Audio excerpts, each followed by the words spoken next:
race or host your own with players from across the globe. Race against the computer or in a league with friends. Feel the thrill behind the wheel. Visit iRacing.com.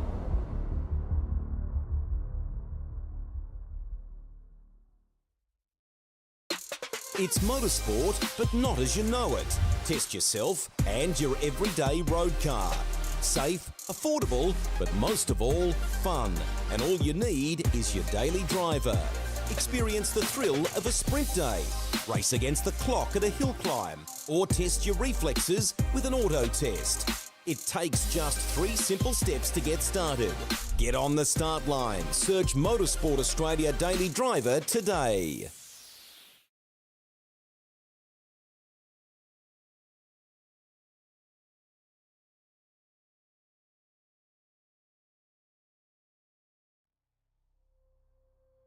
Good evening and welcome to another Saturday night of high virtual octane racing. And what a night of racing we have in store for you, with race regulars rubbing paint with the elite of real world motorsport. We'll get back to that teaser a bit shortly. Round 6 of the ANZ ESeries GT3 National Championship moves its way to Road Atlanta in Georgia. And what better way to close out our American leg of the championship than right here at Road Atlanta. Known for its blind apexes and the S's, it reminds you more of a roller coaster than it does a racetrack, but real drivers from around the world, either virtually or in real life, keep flocking back to this mesmerizing circuit. This GT3 National Championship has had some heated battles, but overall the standard of racing has been above par, with some great racing throughout the field, and it's a credit to the ANZ team and Ben Faulkner for organising a championship where drivers can do just that. Drive and show their skills to a wider audience. But with any great tournament, you need great backing. The event would not be possible if it wasn't for our loyal watchers and drivers turning up each and every time we hit a virtual racetrack, and our devoted and supporting sponsors. Hymo Setups are one of them. They've been on board since the start. Burley Motor Group, give him a burl. He's on the Gold Coast. Trophy Hub, it's in the name. First Take Photography, Motorsport Australia, thank you guys. Race Labs, and of course you guys at SimSpeed TV. If you're on there, jump on the chat and give us a like on that as well. Wherever you are tonight, wherever you're watching, thanks for joining us tonight. I'm your host, Aaron Obeseller, and joining me in the studio, bringing you this entertainment, is the talented producer, Jay Kennedy. And joining me, gibbering in front of the big stick and narrating all the action tonight, is the accomplished and polished Daniel Yeaman. Welcome.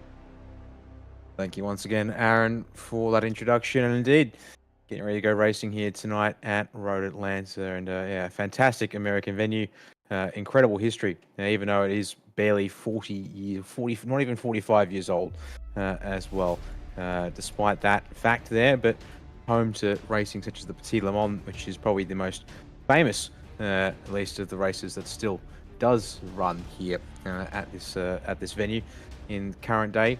But nevertheless, has been an important part of the American motorsporting landscape as we have a look at it here from down on above, well, from above, I should say. Yeah, with the track length just over 4 kilometers long, it says 12 turns. There's a little sneaky turns in there that don't get added. I think there's 10A, 10B, and 12A and 12B. They don't get added in there, but this racetrack is sublime. Getting on there virtually is just amazing. Turn 1 uphill, really fast right-hander. As you come up into turn 3, blind. You turn into the apex and don't even know where it is until it's underneath you. And then the biggest, a long straight from turn 7 down into turn 10. Massive passing opportunities down there tonight. So I'm really looking forward to tonight. We've got some real-world drivers jumping in here with us as well tonight. So we'll see how they go around this track and see how they can rub shoulders with the likes of our series leaders. Hopefully they're up there with it as well. A little bit different for tonight as well.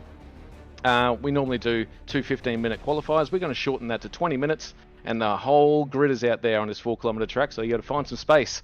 Then we're going to go straight into a 15-minute little sprint to the grid, followed by our feature race for 45 minutes, where they will have to stop for fuel. So strategy does come a part of that race tonight. But Jay, it's Jay in production, he's going to have his work cut out for him.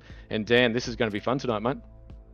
I mean, yeah, fast, furious laps already sitting in the mid 1 minute 18s for our drivers at the top of the qualifying tower. So it'll go past pretty quickly. I mean, obviously being time certain means that's a chance to get more laps on the borders. We'll get to that qualifying action in the background in a couple of moments' time, but a chance first of all to look here at championship standings after our first 5 rounds of the season. And while despite the fact that he missed an entire round, Cody Death still comfortably sitting on top of the charts. That is the result of 4 perfect rounds to open the season off to get you 1,220 points next to his name, and that means that he currently sits at just a little under 206, almost 260 points clear of Dylan Burse. There, his teammate for Eclipse Simsports, sitting nicely in second. He in turn has just over 105 point margin to be precise. Zach Rattray White there, and Joe Christensen in behind the next 2 cars, and also making it another pair, of course, in the form of Vermilion Motorsports drivers there, and then Simon Nicholson, who we've missed a couple of rounds, but he's currently still sitting in the top 5 and looking good in qualifying as well, which we'll look forward to getting to as well. But it's there on back. Championship is still pretty tight for the second half of the top 10. And well, if you haven't heard about it before or seen anything about it in this season so far, fixed car setups for these drivers, meaning that they are all running on the same bit of equipment. It's all been provided by Hymo Setups for this season, and we'll be looking to see how this continuing balance of performance efforts built into the setups do their part. As we will now cut to the on-track footage, and yep, there it is. The name at the bottom of your screen is indeed that of Jack Doohan, and he's looking to get himself on the board here tonight in qualifying. And although so far 2 times haven't counted just yet for the number 14. Yeah, they've still got 20 minutes out there, so we got, it does say the qualifying's taking 28 minutes. I know what's going to happen after 20 minutes. They're going to do a hard cut. Anyone that's on a lap, they're going to let them finish the lap, and then it's back into the pits, and we'll go live racing. Now, Jack Doohan, such a good name to have out here, rubbing shoulders with the guys out there tonight. Hopefully we get to have a chat with him, maybe in victory lane, but maybe we get to have a chat with him at the moment. But it's good to have an onboard here as he's on a hot lap at the moment. We're just going around. This is turn 7. That brings you onto the main straight now. Very, very important corner. Get on the power as quick as you can as you come down here. He's on for a lap, actually. It's good that you jumped on board with him at the moment, because I think that he's going to improve. Well, he's going to have to improve because he hasn't got a time on the board at the moment. So as you smash your way down this hill into the complex 10A and 10B, it's very important to get this right-handed done, and then as you come over this crest, it is blind. There's a pit entry on the right-hand side, but you never see it. There it is. It comes up pretty quickly, and then flat through past this start-finish line that comes up very, very quickly. And he's just gone through with a 118.7, so that's putting him up into P10. I did see him in practice earlier doing, I don't know what times he's doing, but he's doing a 118.6-ish. 5. So, was it a 5? There you go, 118.5. Oh, and look who else we got on track tonight. We've got Richie Stanaway out there. I don't think that number's going to represent what he can do out there. The P21, I reckon he'd be doing better than that at the moment. In a questionable livery. I'm trying to work out what the livery is, but it looks fantastic. And who can forget the man? He's missed, KD's missed 1 race, but he's still at the top of the championship. Look out for him to be taking it to the guys tonight from the Eclipse Simsport team. The one person I wanted to mention in the as we had the standings up before is a man by the name of Damon Woods. Now he has only done 2 rounds and is in P8. So he's doing really well with the points at the moment. So keep an eye on him. He's going to make his way up to the front of this field as well. Looking forward to seeing what he does. So that's Cody Deeds with a 118.1. Wow, that is rapid at the moment. That's going to take some beating. It is, and good to see him back on top after we missed him last time out at Laguna Seca. But I think, important tonight, as you said, with Damon Woods, who's only done 2 rounds and basically came second and first in them and both, and immediately shooting right up the championship order. There's certainly pickings aplenty to be had, as Dylan Burse is a second off the pace for that lap, so never mind. That's a warm-up for the 68 Eclipse car. I saw 146 in a minute at the top, and hang on a second, no, there's a 19 in front of that. That needed to be worried about first. Johnny Lutzu also making, not sure it's not his first start for the season in this championship, but it's certainly been a little while since we've seen the 58 machine in the championship, Aaron. So strong representation once again from the extended Vermilion Motorsports roster. So yeah, it's good to have the guys in here. Actually, it's they opened up a little bit and opened the floodgates a bit for the Vermilion drivers, and they took it as well. So some good experience for those guys racing with some of the best GT3 races in the country. So it can only go to strengthen there. As we just jump on board with Jacob O'Reilly at the moment, and he's just done an incredibly fast first sector. I'm trying to work out what's he on for at the moment, but we might just stay with him. Could we jump on board with him, just show him what this lap's all about? This should be rapid, and he's going to have a tiny bit of a tow if he can get to the back of that Porsche in front of him. Oh, great graphics you've got there, Jay, as well, in the background there with the speed and gear that he's in.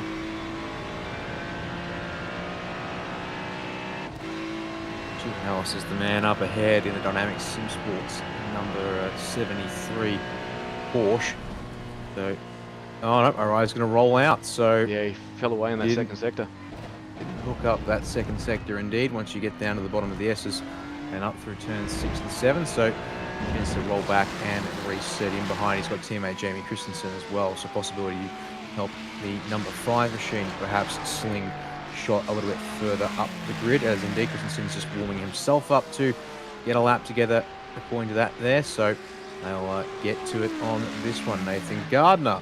Now that is a new paint scheme there, at least since last time out. So new driver for Blackout OPR tonight there, at least based on what paints have been telling us in the past couple of rounds. So we'll see what Nathan can do. Currently sits unfortunately at the back of the pack, but still another 7 to 8. It's 8 minutes left to account for that. And Sam Nicholson also looking to put another strong result on the board as he comes down the backstretch. Go better than P6. He's got to find 1/10 of a second to eclipse Zach Rattray White in front of him. 4/10 off the leaders as Gianni Lutsu jumps up into P3. Yeah, good lap from Gianni Lutsu. I was just watching that at the moment. As we just said that, Dylan Burse did a 1:18.2, really rapid lap at the top there. As you see Simon Nixon come across off the line, improves a little bit, and stays in P7 after that. Hey, we're talking tenths here. These boys have been out there practicing because there is nothing between first to 20th at the moment. We're talking less than a second between the whole field at the moment here. So it's gonna make for interesting racing. It's gonna make for close racing. This track is one of those that you just literally have to hold your breath. Even in the sim, you just gotta. I'm gonna balls to the wall sort of moments around here, and just hope that the car grips up and hope that you can come out the other side with a fresh car. As you see Cody Dietz just roll out of that lap. I don't think he'll need to do much more than that. If he is going to do any quicker than that, that'll be record pace, I'd imagine, for around here. I have seen a 17.9 once before, but not with these generation of cars. So as you see Damon Woods just pondering and reflecting maybe on a lap that he's about to do or has done before. So up the front there, the two Eclipse boys. Actually, let's just call them all Eclipse. So 1, 2, 3 lockout for the Eclipse racing team at the moment. Cody Deeth, Dylan Burse and Damon Woods. And with the Vermilion drivers, 3 Vermilion drivers directly behind him. Gianni Lutsu, Jacob O'Reilly and Zach Rattray White. So, as Simon Nicholson just puts himself up into P5 in that Ferrari with a 1:18.4. So very close through the times at the moment. They're finally putting the Team PGZ Porsche right where it's certainly been. Just haven't seen it consistently all season, unfortunately. And teammate Matthew Dench is here as well, back in P8. So watch out for the 83, perhaps. Maybe got something more, although currently parked in the pit lane. Perhaps there's something else. P20 at this stage, currently in the hands of Samuel Sproul, who's been running these races once again. Doesn't need to find much. He's our last car within a second of original pole time, but he only needs 3 1/1000ths of a second to eclipse Simon Chabot. We'll check in with him a little later in the session. And Shane Chancellor, second time in the series here tonight after racing last week at Laguna Seca. going to go better than P23. If you find a 10th of a second, that'll be enough. Get to a 119. 119.4 will do it. Sorry, 119.3. Yep, that'll do the jump up to him. And in fact, it will eclipse Richie Sanaway as well. So it takes 2 spots up to P21 there as we're inside 5 minutes to go. Yeah, well, hopefully we do this this hard cut shortly, and we get to see someone on their last lap as they go past the start-finish line and finish off a flyer. There's a few guys in the pits. Damon Woods is still in the pits at the moment. We're on board here with Nathan Gardner, P24, coming down the hill. He's going to eclipse a few guys here if he can just get this last corner done. Goes across the line for a 120. I really thought he was on for a 119. No, he was on for a 119. 119.9, which no improvement. That's how close it is through this grid at the moment. All he needs to do is find. I guess to find 7/10 to find to get Greg Barber at the moment, and then a further 8/10 to put himself up into the midfield at the moment. So on board with Thomas Hinz at the moment. He's in P14 at the moment. He's on a nice lap at the moment. I think he's going to just warm up these tyres. I don't think that's going to eclipse any of his previous laps at the moment. As we just round through turns 10A and 10B as we go under the bridge, down the hill. I'm really looking forward to tonight, Dan, to people entering the pits on that feature race, because that's going to be interesting. Yeah, it is always interesting one at Road Atlanta. Thankfully, for the most part, you can attack the pit entry at full speed, and by the time you have to back it off, you won't be in a position where it should be affecting too many people around you. As Matthew Boylett will find 2/10 of a second. That's worth 2 positions to go up from 13th to 11th here, with just over 3 minutes left for the drivers in this session. So good stuff there from him. As back at Richie Sanaway, who's unfortunately still back in 23rd at the moment, but if not on a lap, winding up for one here. Definitely winding up for one, I should say. And we'll see what this next lap perhaps can find him. 4/1000 of a second will get him a spot into P22, and we'll ride the lap here with Stanaway for this first part. Hopefully the whole lap here is a little wiggle into turn 3 with predicted lap time showing in the top right of the central component of this widget. So needs that lap time to sit below a 119.2 to be on something here. So far so good, Aaron, as we get through that first third of the lap. Yeah, guys at home watching this, it's a privilege actually to have some real world races in here. Although a lot of people do that, but having someone in the supercars out here doing a lap is something special for us to watch. So we've got a little bird's eye view of what he's seen out there on track as he comes down the main straight here. That time is slipping away ever so slightly. He must have got a tiny bit of a worse exit than previous, but he's still on to eclipse his time. If he can get into the 118s, it's going to shoot him up into P15. So we'll see what he can do to finish this. Braking late into turn 10. This is such a tricky little corner here. It's off camber a little bit. He's going to finish it off. He's going to come across the line. Current lap as that is a 119 flat. That is going to improve his lap time up into P18 with a 119 flat. So good effort from Richie Stanaway there. He's probably only just jumped in here and first time in the GT3s, I'd imagine. He's got probably more important things to be practicing for in his career at the moment.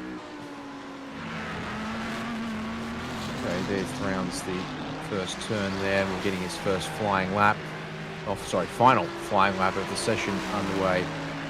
Might be able to sneak another one in depending on exactly when that checkered flag call is made. Dylan Burst preparing for one. Is going to let Jamie Christensen through here on the backstretch. See what the Brazilian number 5 can do. P9 at the moment needs a 10th and change to make it up to P8. So going to have to find a decent chunk here. Go into the 18.4s. As he comes around the final turn, is that going to be an improvement? It's time, but not position for Christensen, and he's just been eclipsed by Jack Doohan, so drops back to P10 in the entire process there, as drivers now either getting their final laps underway or going to be getting their final laps done here, as being told. Keep your eye on Richie Stanaway to make a final bit of improvement here in the session. No, unfortunately, that's down, but he's just got enough time to wind up for one more flyer. That last sector is tough. That as you come, it's just finding your brake markers into turn 10 and getting it to go up that hill with all that horsepower. It's a tough gig. So watch for people in that last sector when they're racing tonight, especially in the little 15-minute heated race we're going to have coming up very shortly. Zach Rattray White, he's in P4 at the moment. He's going to have to bring out something special to eclipse the, and that's the pit entry. Just a bit of a practice. Not even going to attempt to do the whole pit entry. He's going to just walk out of that car as Brad Newman comes across the line. That will be no improvement on his time before, but he must be jumping onto a flyer. Oh, Chewy Kang is back in here tonight. He must have just jumped on, actually, so he's going to round up 25 drivers out there tonight. He's been in the wars, unfortunately. With every single race, we seem to always go to Chewy in the wrong moment, so hopefully he has a good race tonight. Simon Nicholson on screen right now in P5. This is looking good. That's first sector was rapid. Oh, he might have just lost it, cooked it a little bit in this last sector. I think he's going to be very, very close to his original time. He's in a 1:18.4 and couldn't find it. A tenth slower there on that lap. Stays in P6. Checkered flag has flown from race control, so see here the drivers on track get to finish their laps as Damon Woods might have a little something left right at the end of the session for us. He has to find a 10th, 0.13 almost to really improve on position, so it's going to be close here as he comes over turn 11 into the final corner here. And across the line, it'll be an 18.182. It will dispatch, I should say, of Dylan Burst, but 6/1000ths of a second is going to be the margin for pole position. Brad Newman in behind has just improved, taking a bit of slipstream as well. Adam Hughes going to be our next and penultimate driver across the line. Competitively, nope, to the pit lane he will come, leaving us with Shane Chancellor in the 87 Ferrari. Last car on track. Is he on for an improvement? We finish the session, or will we be heading to the grid? As it stands, comes to the lane, and yep, coming to the lane. So that is going to be it for qualifying here. Aaron, 25 starters for this 6th round of the ANZ GT3 Series. That was an incredible little qualifying session, short and sharp. I quite like the 15 to 20 minute qualifying session there. As we get to the standings after that, he's not going to be able to get to the standings unless they close up this. So we'll jump on that shortly, but great effort from Damon Woods. He was actually on. I was watching his sectors there. He was on for an 18 flat. That last sector as he come over under the bridge, as it just went dark out on the track right now. That's something you don't see in the real world. The sun literally just falling out of the sky. We see our competitors out there gridding up with the lights. Oh, geez. I did no idea that we were going to be under the lights tonight. Did you, Dan? No, I did not. No, indeed. Time has that's skipped a surprise forwards, for us. In this one here tonight. And get ready to now walk you through the grid. And indeed, Cody Deeth gets himself another pole position in this championship. Does have only a 6/1000th of a second margin, though, to Damon Woods to line up on this front row here tonight. Dylan Burst, third of our Clips cars here tonight, as you said, indeed, and is there and only just behind the top two. Zach Rattray White will line up alongside him in P4 for this opening sprint. It will then be Gianni Lutsu next in P5, and he's sharing that third row with Simon Nicholson, first of our PGZ cars. And speaking of PGZ, it was Matthew Dench who was able to get very close to Nicholson's final time as well. He'll start out of P7 with P8 going to Jacob O'Reilly in that 222 machine. And Jack Doohan and Jamie Christensen are going to make it 3 Vermilion cars. They're starting with the 222 of O'Reilly to round out your top 10 here. Yeah, good to see those boys on the grid there. Matthew Boylett on the grid there in P11. P12 goes to Brad Newman. I wonder how wide that car's going to be tonight, because last round it was a bus. Morello in P13. Beside him is Adam Hughes in the blackout OPR livery there. That's going to look fantastic. Hopefully those guys can have a good race tonight and stay out of some trouble. Thomas Hinz showed some pace, massive pace actually last week, so I look forward to him putting his way through the grid at the moment. Simon Cox beside him there in BMA in P16 as we go back through into 17 and 18 with Stuart Ellis and we're lucky to have Richie Stanaway on the grid as well, so we'll keep a half an eye on what he's doing in the Lobs Esports livery out there as well. Zraku Vlasblom in P19 and Simon Chadwick make up the top 20. As we go through, we've got 5 more to go through here. We've got Simon Sproul in P21, Greg Barber in the OPR. I know what he's capable of, so he'll be moving his way up the grid as well in P22. Shane Chancellor in P23 in the Aries Motorsport, or Autosport I should say, and Nathan Gardner beside him in P24. As we go back to Chewy Kang, and he'll be starting from the rear of the grid tonight, and hopefully he can stay out of trouble and maybe, just maybe, make himself his way up the grid. You'll be hoping to, as unfortunately we're qualifying there in that session a fair ways off of the rest of the field. But we wait now for the grid timer to elapse, and then we will see a full-length formation lap before we get rolling here for this opening sprint at Road Atlanta. As some revs being kicked, so we should hopefully see that pace car roll off in due course in a couple of seconds. Indeed, will start to lead the field away at a snail's pace, so that might be because he's jumped the gun there. Yep, iRacing pace car is going to start rolling now as we get this one underway, and we'll watch them all slowly follow suit here down the front straight. It's a nice pedestrian pace car. Actually, it's just sitting on about 60 mile an hour, so 97 k's here, so hopefully we'll get around this formation lap in a reasonable tick. Should be able to maintain that pace the entire way around, which always helps. I'm looking forward to this. I actually look forward to how they grid up here and how they go around here, because this track is even tight when you're going behind a safety car. So as you see, no one's going through there too wide, even on the formation lap. You'll see them as they come down to the bottom of the straight. At the end of the straight, they're going to pack themselves up very, very tight, because the grid will be released probably at the well before the start finish line, before the apex of the last turn. So we're going to see the people at the front get an absolute jump away, and the guys at the back are going to be left napping, unfortunately. And that's just the layout of this circuit. So you've got to have your wits about you as we see these silhouettes go down this little tiny back straight, I guess you'd call it, before they turn a couple of corners going down the main straight. It's weird to see Porsches a little bit further back at the moment, Dan. Like, we've got them in P6 and P7. Lamborghinis, Audis and Ferraris sort of take up the front three grids.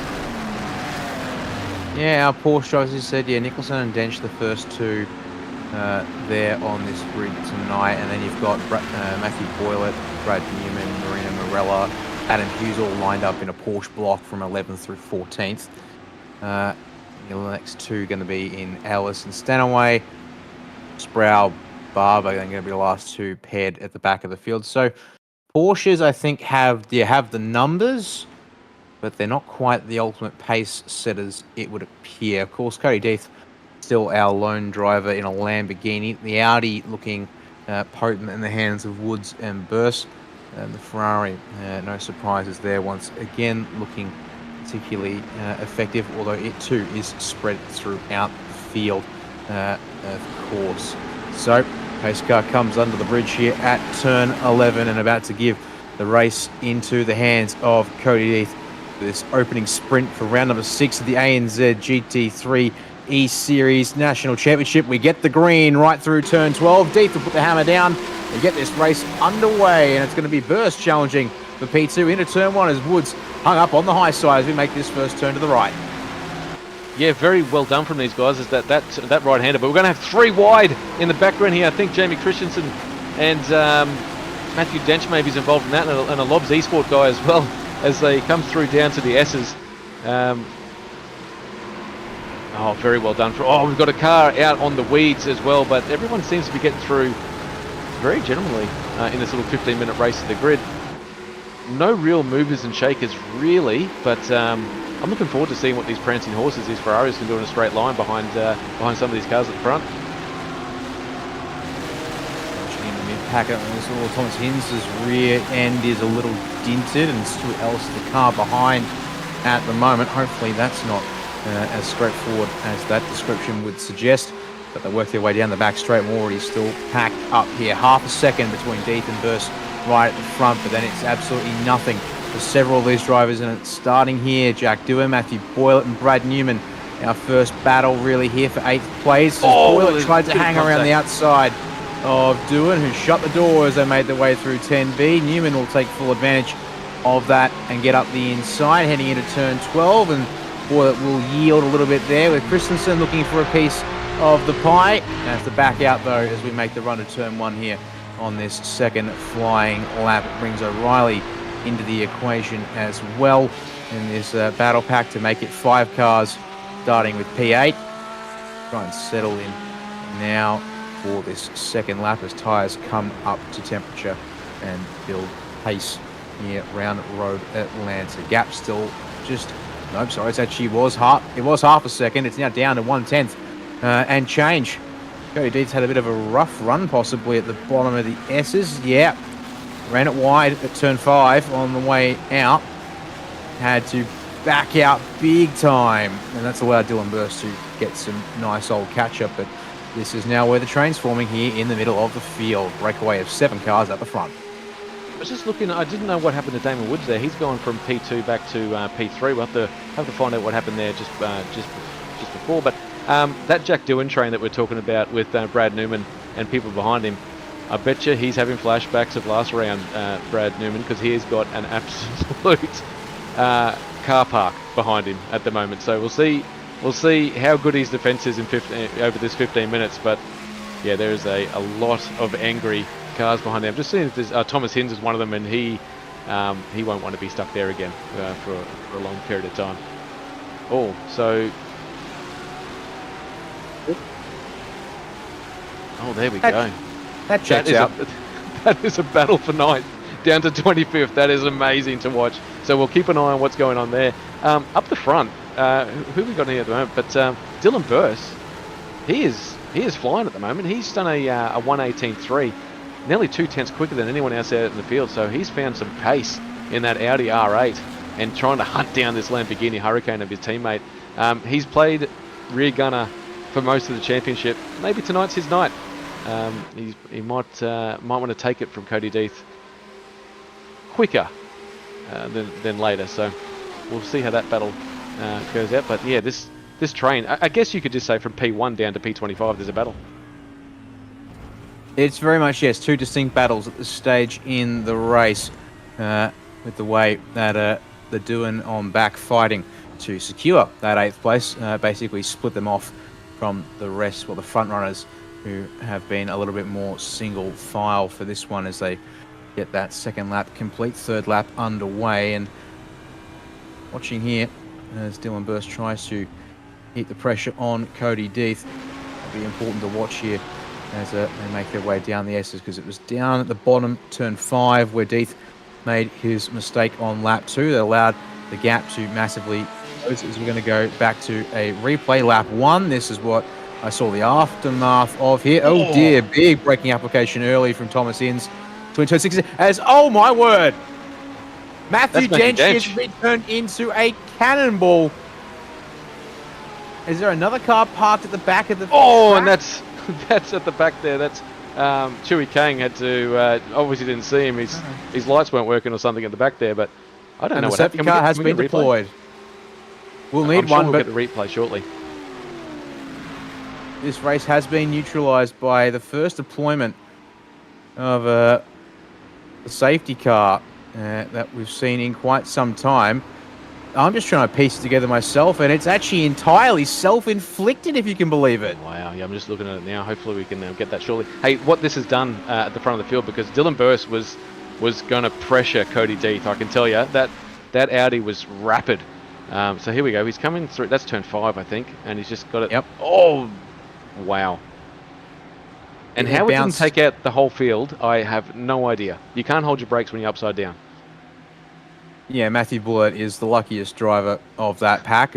The car quite literally flying over his front bonnet. But the car, yeah, it's bottom out something fierce over the exit curb at turn 5. And at that point, unfortunately for Matthew Dench, he's a passenger in his own race car, which is not something anyone particularly likes to. So as we go on board with Boylett, And watch this here. So we can see Dench is actually too far ahead. So he's probably got yellow flags. Oh, sorry, right in front of him. There we go. Bang. Hello. Goodbye. It's lucky it's virtual. That's all I'm going to say there. Because real world accident like that, this race would be red flagged and we'd be all going home right now. Yeah, we'll get on board with Chewy Kang here as well because he came through here and it must have been just over this rise here. He didn't see, yeah, and he's.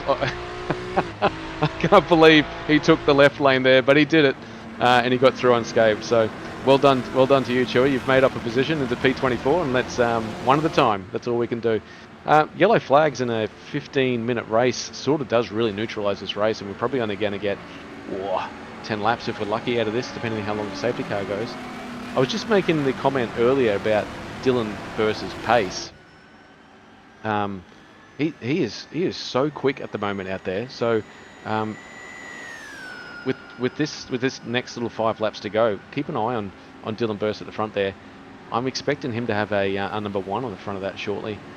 When he, I don't know when he's going to make the overtake, but through turn 5, he is so much quicker than Cody Deeth at the moment. And Damon Woods is now back in this battle pack as well. So all reinvigorated and ready to go green racing again by the looks of it.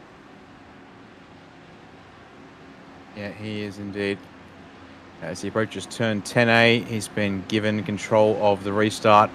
This one here maintains speed through 10B, so going to wait a little longer, and we come up towards the bridge. So as we start to roll over the hill, on the top of the hill, he'll drop the hammer. The green flags fly once again. 7 minutes and change left in this opening sprint at pack P7 now on back, given a second chance to get into the action here right at the front of the field. It will be Deeth who leads them round turn 1. No pressure here at this stage so far, but had one moment which nearly cost him the position. Is further on back in the field. You've got one of the OPR cars. It's Sam Sproul challenging Simon Cox in behind. Richie Stanaway there as well. But they make it through single file after deciding maybe a little bit of caution. Warm things back up before we get stuck into the real aggressive racing here.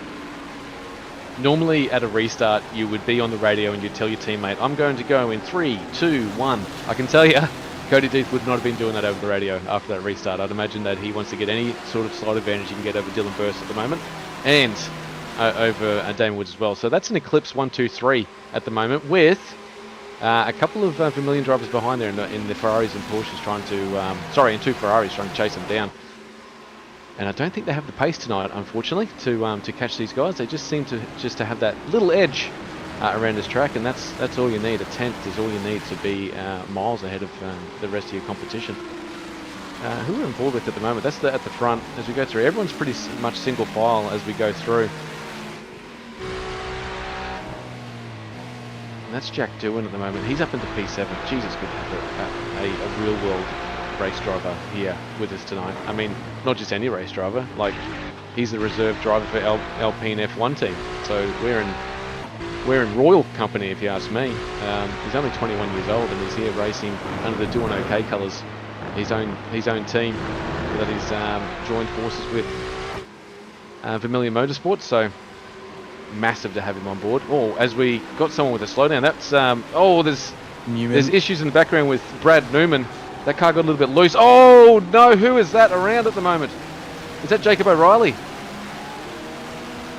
I think it is Jacob O'Reilly. Hopefully can get that car going, but that's going to be I shouldn't have turned up for this little short race for Jacob O'Reilly. We'll see what actually happened there. That car's going very slow at the moment in the back there, but for whatever reason, Brad Newman got, we just caught a glimpse of it going 2 wide, nearly 3 wide into some of those corners. Oh, and we're just back on the action now as well. And that's Gianna Lutsu. Oh, no, it's not. Who's that at the front of this little field here in P10? Christensen versus Boyle, the 2 cars on the screen here. Yeah, flying over 8th place at the moment here is then around the outside at turn 1. Boyle tried to hang on to it. He loses it though. The number 8, he goes around over the hill at turn 2. He thankfully will slide off the racing line and be able to rejoin the track at his own volition there. But that's another Porsche going Oh, around. no, It's- there's oh, more. Simon There's Cox, more Sam ahead of him. Sproul, exit of turn 3. Pair of them coming around now. Let's have a quick. Oh, Cox and Sproul side by side, and looks like I've got a pinch point moment there. Now a lot of cars coming unstuck as Zach Vlasbom's come unstuck. Wow. 57 off the exit of turn 5. Yep. It is all happening. Going to go a couple of replays here. Split screen. So starting with Brad New in the lap 7. So the lap of 4. Yep. So he's Runs got- it wide he's- and hits the Wow. fence. He does get the fence. So yep, explains a lot there. That's why you lose the speed. That's another Porsche losing speed, momentum, and almost dying at turn 5. O'Reilly then just gets a really awful lean on, and the contact sends his car doing pirouettes on the flat. Yeah, And that then car's we've not had- doing okay. And yes, indeed, not at all. And then we've had Boylett clash with Christensen, Cox and Sproul come together, and then Vlasbom will weigh himself also on the exit of turn 5.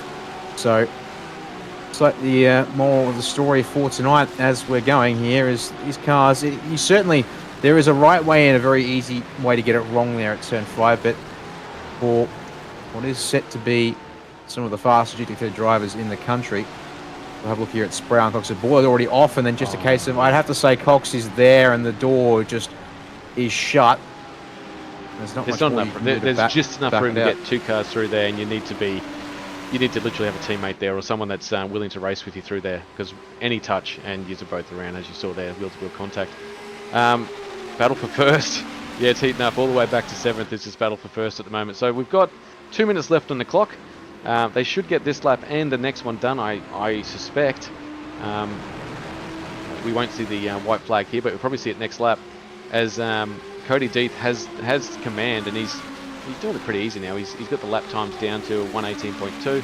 Dylan Burst is matching lap times with him, and Damon Woods is with him as well. But the boys behind him, Zach Rattray White and Gianna Lutzu, are just losing a little bit of momentum in there behind them, and they're doing okay. Vermilion Esports team. And it's on for P2 at the moment as well, whilst we're looking further on down the order at Nicholson there with Doohan behind, because Damon Woods has just applied a bit of a blowtorch to the back bumper of Dylan Burst, who's still keeping Cody Deeth honest at the same time here. So your top 3, and I've heard it said before that whilst Damon here is officially racing under his Door Esports colours tonight, he is very much also part of Eclipse Sim Sports. So this is, as you said, during qualifying, very much an Eclipse 1, 2, 3 for all intents and purposes here at this stage. We'll get the white flag at this end of lap 10, so it will be an 11-lap sprint. They have broken away as there we go. Headlight flash in addition to the pressure from pace for Damon Woods. The question is, how will these 3 go about it here in this final lap? I presume the answer will be every man to himself, so long as you don't absolutely obliterate each other. That's indeed confirmation that the white flag is out there at the start-finish line for these drivers to get this final lap underway. Further on back, who was up there? Matthew Buller on the charge, trying to get through this field. Aggressively trying to get past that. Oh, wow. Who's that? It is Chukango out in the Chukango. grass as a result. We then got Gardner and O'Reilly trying to come through as well. There's O'Reilly, second time tag. And it's also taking Nathan Gardner with him as well. Oh, O'Reilly will be very disappointed in that, and I'm surprised he didn't just jump out of that car and walk away. So he's got the presence of mind not to bring out a safety car for the last little bit of it, but that car is toast. As we go back to the front of this field, Cody Deeth pretty much has it under control, but this little fight here for P2, we might stay with it for the rest of this. There's only one place he can really overtake him. He can either go on the outside here at turn 10 and try and set himself up for 10B, or send it. Massive lunge up the inside here, and maybe a bit of door rubbing, but he's a fair way back. I don't think it's going to happen, and he's blocked off as well. Dylan Burst is blocked off. Damon Woods there, and we're going to see the Cody Deeth come through for another win. We see it all the time. He's topped it in the qualifying chart, and now he's going to come through for a race win. Cody Deeth wins our 15-minute race to the grid as Dylan Burst goes off into the weeds to finish it off in P2. And as for the going down the order here, that's P9, P10, but Brad Newman comes in for P10 to round it up there. just a short, sharp little race with a safety car in the middle of it. Hopefully we don't see too much of that in the feature. And Shui Kang made up a few spots there. He'd be up in 21st, I think. No, 19th. He'll finish that one after a bit of misfortune for everyone else around him. Good on for him. And here comes this sick, wounded Jacob O'Reilly in the 222 machine. And the rear, I can tell you there's supposed to be a spoiler on the back of that car, but not tonight for the Ferrari. Oh, okay, we might... he's going to come across the line backwards. And I think that's just a representation of how his night's actually gone, to be honest, as Jacob comes across the line there.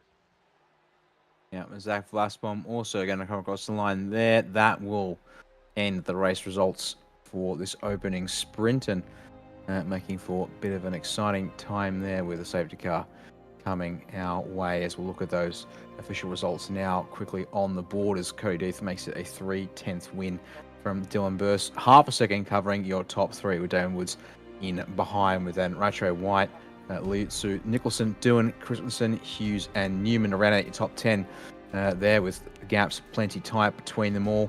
But once again, we'll bring Cody Death into the commentary booth for this quick post-race chat.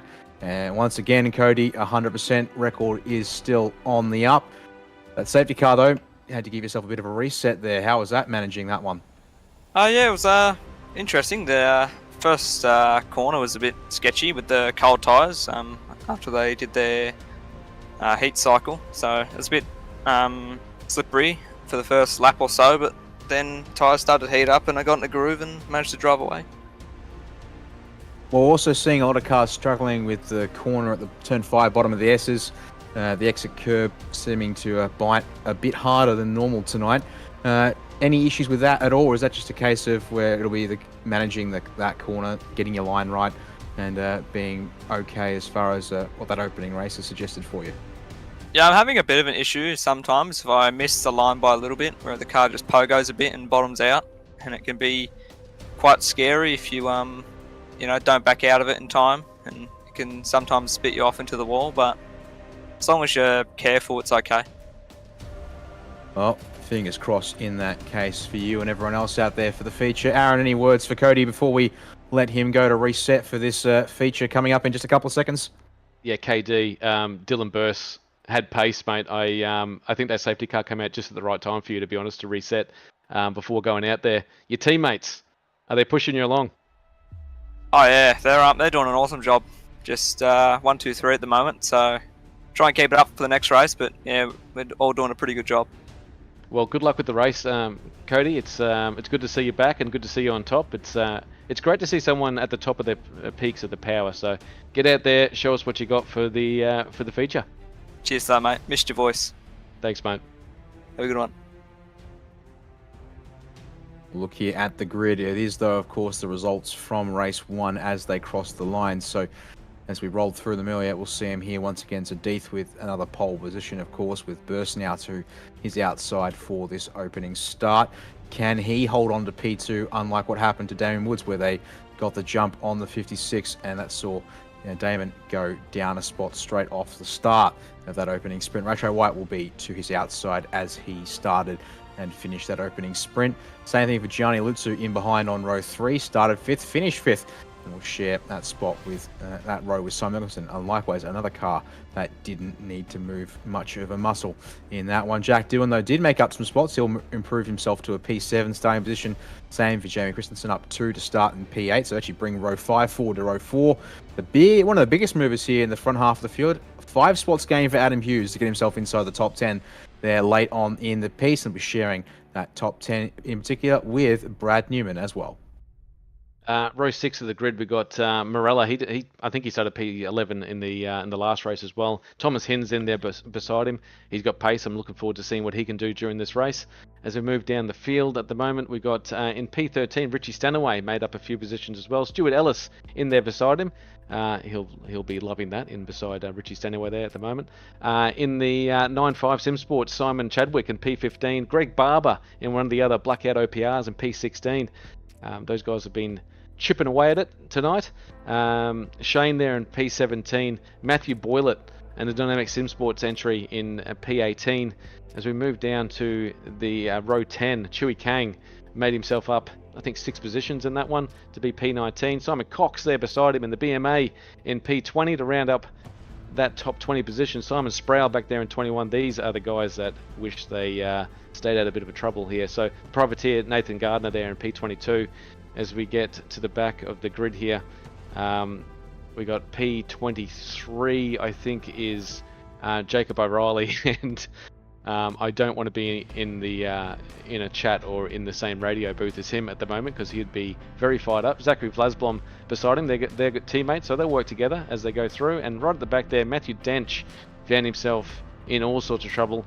He is going to be rapid tonight. We'll watch him hopefully make his way up a few positions as well. But at the front of that grid, that's looking spicy. We got Cody Deeth, Dylan Burst, Damon Woods, with a couple of Vermilion guys in behind him, and that Simon Nicholson could prove himself tonight and put himself up the front there, maybe into a P3 if he's lucky. Gonna have his work cut out for him though to be able to do it. That opening sprint was a bit of an indication that perhaps it might be a lot of work to be able to do it as well, with the fact that a lot of our drivers at the front of the field didn't really swap spots throughout that race. It really was just about the only major exchange, and Dench's retirement, of course, notwithstanding, was when Dylan Burst in behind Cody Deeth got the jump on Damon Woods. The roles are now therefore reversed, as it with Damon Woods inside and behind of Cody Deeth. Can he get the jump on Dylan Burst to the outside? Pace car pulls in off of turn 11 as we get ready to hand control. Deeth, he goes straight away, and we get the green flag for the feature race, but Burst will cut across and take the racing line in behind. It stacks up though further back. So top 5 single file here, as there we go, some moves already. Cars defending 3 wide though in the mid pack, as there's one of the cars in the grass and around goes. It's Nicholson going backwards in the PG's 808. Massive dramas. That's a huge stack up. We'll have to unpack that, but it's a Kmart car park there at the moment. In the back there, Richie Stanaway got through it, but I think Matthew Boylett's car is, that is not good. I don't think he'll have to retire that car, I'd imagine. Simon Cox was also involved, I think, but wow, what a start! I was expecting that at the start of the other race, and it's all just imploded. As we're still going green flag racing, so I'm quite surprised with that. Biggest mover out there, Chewy Kang, has made himself up into P15, so he'll be happy about that. And I think Dewan was the start of that issue. Yeah, he's back down to P19. We're not going to green all that long, and it means that we are going to be done, as unfortunately I'm hearing in the background Simon Nicholson inadvertently towing without permission, so that might just mean that the PGZ 08 night is done. I mean, as far as commentators' curses go, I take full responsibility of that for Simon. I apologise.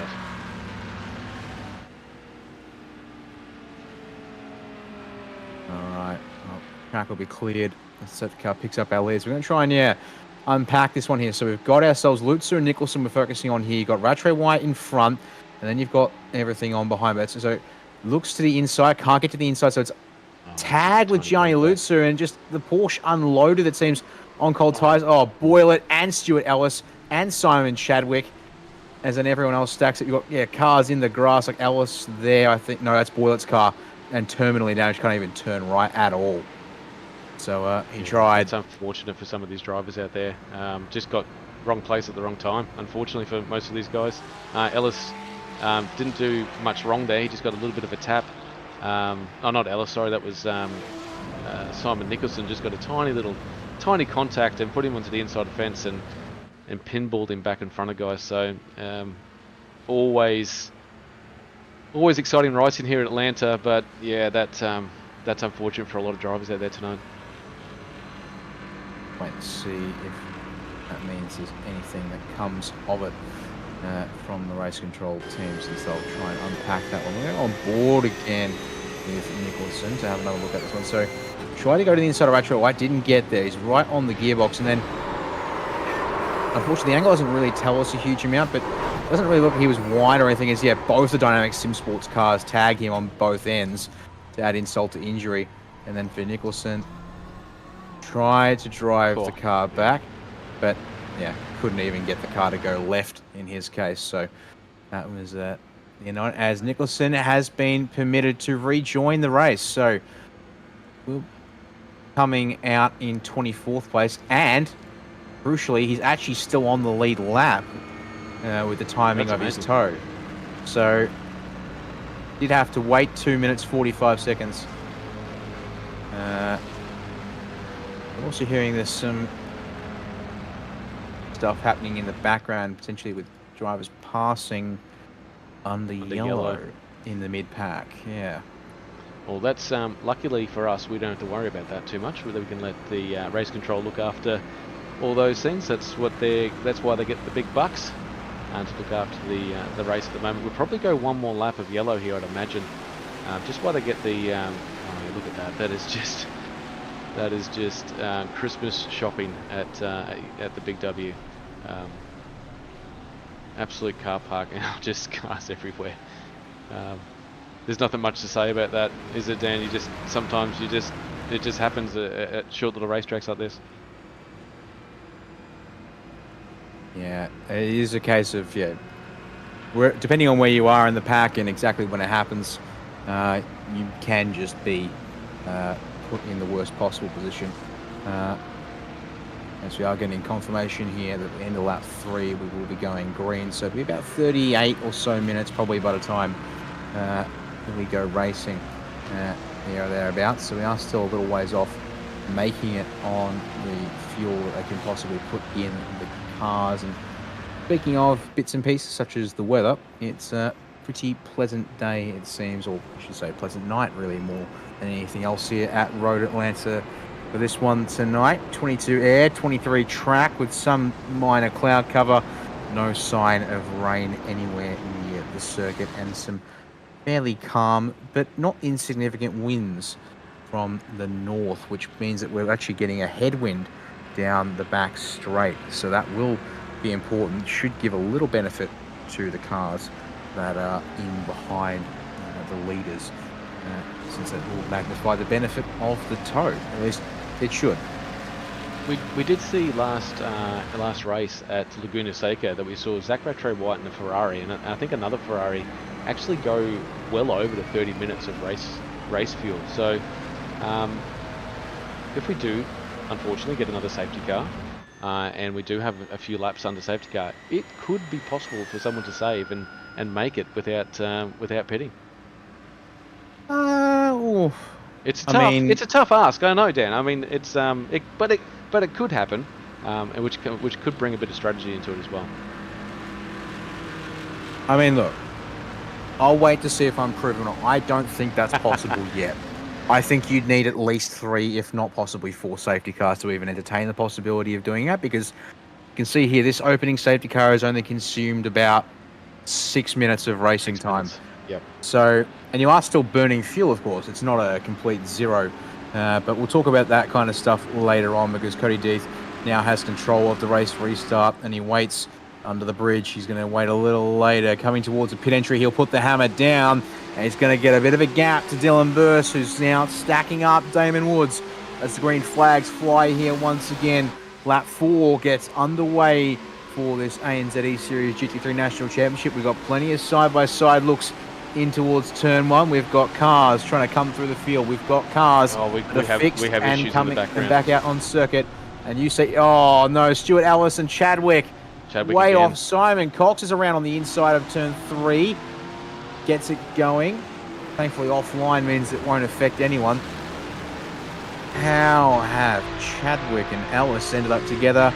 Oh, it's a 3-wide deal into turn 1. With Simon Chadwick just showing a little bit more pace than the guys at the back there, and just found himself side by side with Sprouse. So a bit unfortunate there as we on board here with Gianna Lutsu in P5, chasing down his teammate Zach Rattray-White, and they've already lost a bit of time on these leaders at the moment.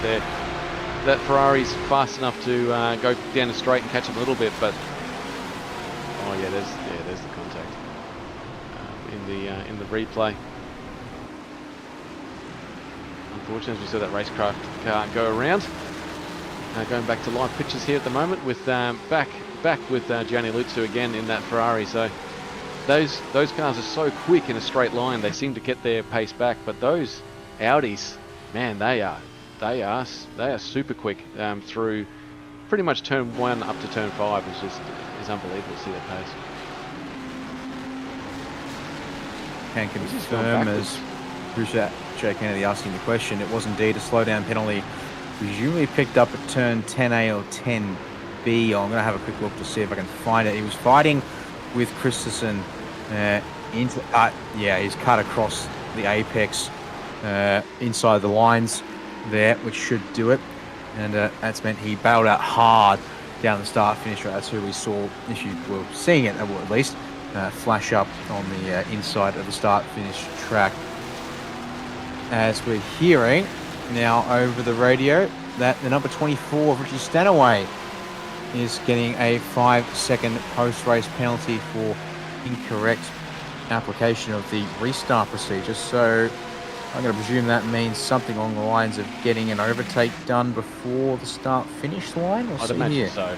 I'd imagine he's got something done before then, because he's up into P9 at the moment. He'll have to do a lot of work to get a 5-second gap over this field. Otherwise, you'll be in right at the back of the field. It's so close at the moment.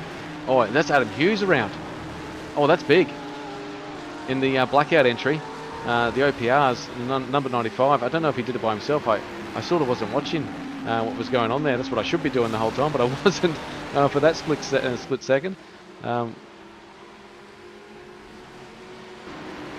we're going to get a replay of the lines there for various drivers. And here comes Adam Hughes on the inside. And yep, well, that'll do it. Well over the white line. You can straddle the curb, but you need to keep a little something in there. Now, I will admit, I've had a look at the restart for car 24, Richie Stanaway. I can't quite make sense of what he's done that's wrong. He doesn't pass anyone over the hill before the start-finish line. They're all roughly in single file formation. But that's something to worry about. As while we've been worrying about all things miraculous in the back of the pack, Cody Deeth has had another moment at turn 5 and surrendered the race lead to Dylan Burst, and P2 has gone to Damon Woods rather than Deeth. Turn 5 has taken another car up and over the curb on exit and actually brushed the wall, just like Brad Newman did in race 1. Oh, it's big contact too. Let's get this replay. Hopefully we got that coming up now. But this is Hughesy that we saw, and he's just on the inside there and got spun onto the inside. That's Richie Stanaway on the outside of him, and he's exited. And hopefully we get a little replay of this Cody Deeth. And so I'm pretty sure he touched the wall at turn 5. That he did. We've got a brush on there, which thankfully, being soft tyre bundling, has let him get away. But it's another car running. Now, we'll see here. It looks all fine there through the apex, and just gets over the curb and it runs wide. He got thankfully, thankfully fairly straight. But again, that's another car not seemingly out of control and just unable to get through turn 5. And we heard Cody explain it in that little between races interview that he was a little concerned that it might happen again, or it might happen, and that has paid out exactly as he feared, that the car bottoms out, compressing under the load that they put through the cars at that corner, and you're just losing all control as the ground and the floor scrapes the ground. As meanwhile, further back, Nicholson on the recovery drive to the inside of Chu Kang will get that done with not too much fuss, despite Kang's perhaps efforts there to get a nice tidy exit. But we'll have to check back in later. So critically for Nicholson, up from second last, after coming back out of the pits in P24 to P16.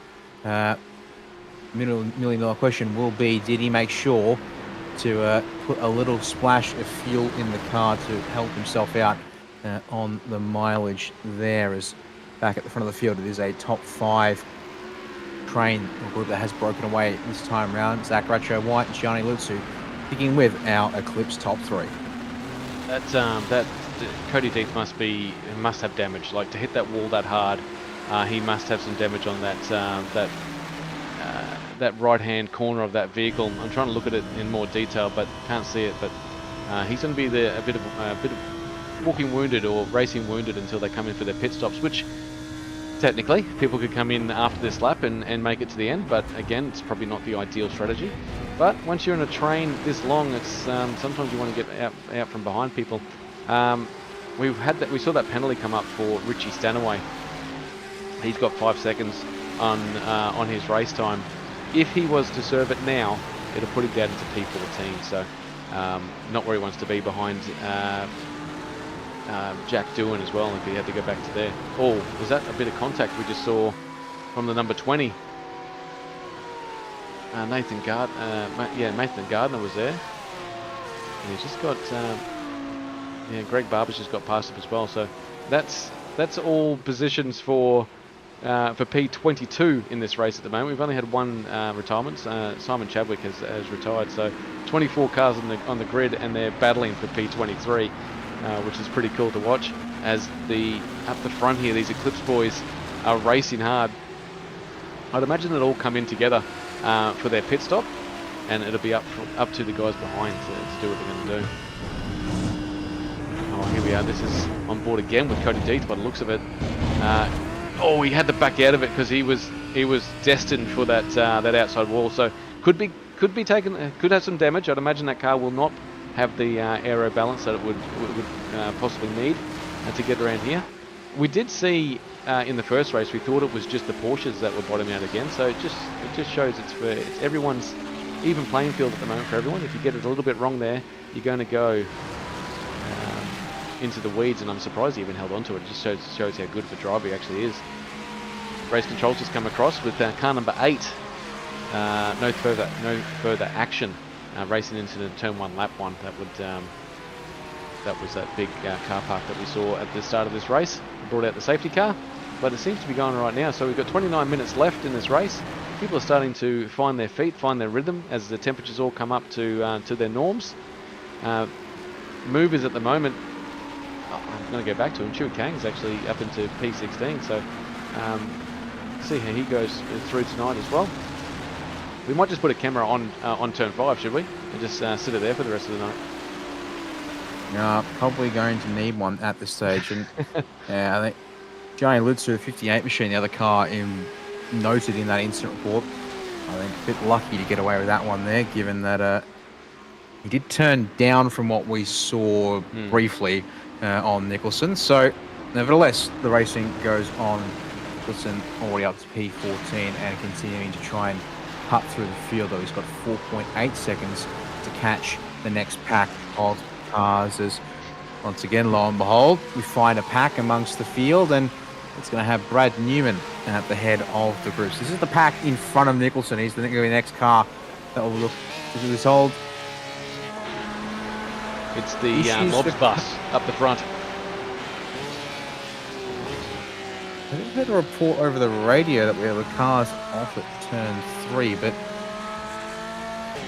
don't think that's accurate. I'm not sure what that was, because I've just cycled around and yeah, the track was clear the end. Yeah, so alas, we would keep on racing, and they're on board with Matthew Dench, if I'm not mistaken, in P11. So he's in and amongst that pack, indeed it is. We'll pick him up here outboard rather than onboard, as he's trying to get past Jacob O'Reilly, who's also been cutting his way through the field to recover from his late race damage in race 1, and it makes them the two drivers who have gained the most places in this race so far tonight. The only two so far in the double digits as well, the boot. Yeah, good racing from, we knew, Jacob O'Reilly in that first race had an absolute shocker, so he's just trying to make hay while he can at the moment. We've got probably about 10 minutes before we see, or maybe 5 minutes before we start seeing our first pit stops for tonight. But yeah, good drive from Matty Dench and Jacob O'Reilly, which are sitting P10 and P11 respectively. That's Adam Hughes, I think. I've seen something in the background involving Hughesy. It's not Boylett, is it? And who was that? Stuart, That was just Stuart Ellis. It is Adam Hughes. Oh, it's Ellis. Adam Hughes indeed the one that gets tagged, and it's Stuart Ellis who's done the tagging there. So the Blackout OPR 95 does a good little 360 and rejoins via the old club course extension on that front straightaway. So it's definitely been walking wounded, as it were, for him. We get back to live pictures and we'll go on board with Marino Morello looking to try and close up on Brad Newman down this long back straightaway here once again, but can't get close enough. So stay in the line once more. Make the way over turns 10A, 10B, and 11. Shane Chancellor Chukang going to switch positions down the straight for P16, but Kang has got something on the defense. Cheese has been going back and forth between the two of them for the past half lap or so as they're going to go side by side. And Kang just brushing up against the outside of the inside, I should say, of the Aries Autosport Ferrari in front of him there. Thankfully, both of them are alive and will continue on. That's exactly right. Alive is a good thing. Those guys will be. They should change their last names to Brown at the moment. Because the touch there, and they should have went off as they come up here into turn 5, and hopefully they get through there, right, and they can get back into a rhythm. Oh, as I say that, Shane just went a little bit wide there as well at turn 5. So Chewy's going to try and duck up the inside. Wow, this is some great race at the back of the grid here for position 16. They've still got a lot of racing ahead of them. They've got 25 minutes of racing to go. Kang though makes an absolute meal out of the apex at turn 7. Now going to be very vulnerable to Simon Cox. He's going to try and make his way back forward as well as we build up speed towards 10A, 10B. There's apparently 2 turns on this back straight that officially count for numbering naming. Don't blame me. It's American cornering schemes as Kang for half a second there I thought might have been in too hot, but will get away with pulling that one up.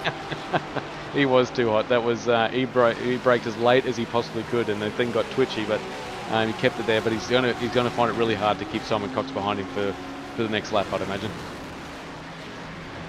If he hits his marks, he might get a chance to get sucked along with it. As Matthew Boylett's going to be the first car to take a scheduled pit stop in this race. So going to cut this one slightly short of perfectly in half. Is the number 80 machine. We'll see if that works for him, as the general preferred strategy has been to run as long as you can at the back of the group. Jack Doohan's just gotten up the inside of Matthew Dench, but he hadn't got the move done, so it's going to be a drag race now down towards 10A, 10B, and everyone's lined up. Well, they were on the left side of the track. They'll start drifting across to the middle, so Doohan and Dench both going to try and get a piece of the draft, but the Ferrari with the legs in a straight line. Dench still not giving it up though, looks to the middle of the road to try and have that inside for 10A. Can he cross over to the inside for 10B? He will get to the inside, and there's a brush across and a spin. Doohan gets into the back of him, as a car also will be Vlaspom, I think. As Cody Deep bails out of the lead of the pits. But that Jack Doohan little move there, questionable, I'd imagine. Not much room there on the outside or on the inside as you go through the turn 10B, so hopefully we get a replay of what actually happened there. But one of those drivers are going to find themselves in a little bit of trouble. I don't think it was a racing incident at all. So we see Doohan on the outside that becomes the inside, gets a nudge and takes him out. I'm sorry, that's exactly what that is. Yeah, sorry mate, see you later. I had enough of that. I want to be up at the front here. So he might be, I'd imagine, seeing a penalty coming shortly for young Jack.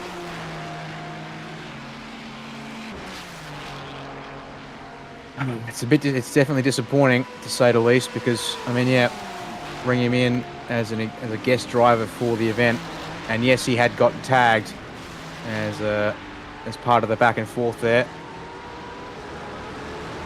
Dench now in the pits with extended repairs, it seems, as more cars will peel into the pit lanes. So there we go. Rattray White, Lutzu, Christensen all go in together.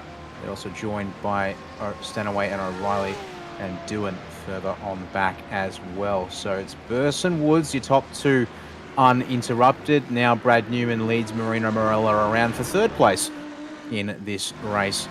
Now that people are coming in early. Nicholson up to P5 and still though 5.5 seconds off the back of Morella. So cut through the field critically. Cody Deeth, first car out to have done a stop as we try and figure out things. But he's got Greg Barber just in front of him. He's going to have to dispatch to not lose too much time to the top two, still out in clean air.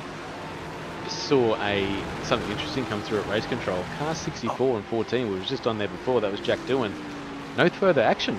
Insufficient space given turn 2 lap 4, so that's something earlier. So with Jack's been in the wars by the looks of this. Yep. Back lap 2 again was under safety car. So did they mean turn? So that's interesting. Oh yeah, sorry, turn 2. Yeah, no, my bad. I saw turn and thought we were regarding lap first. So yeah.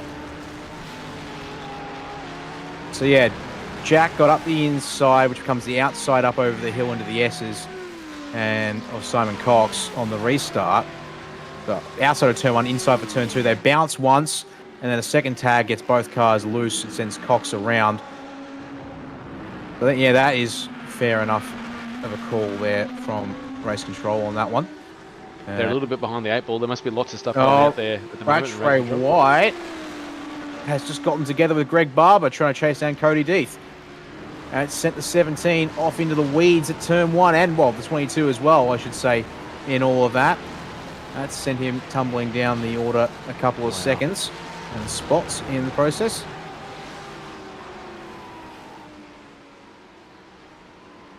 So this must be the lap 4 restart with Cox and Doohan. Oh, wow, okay.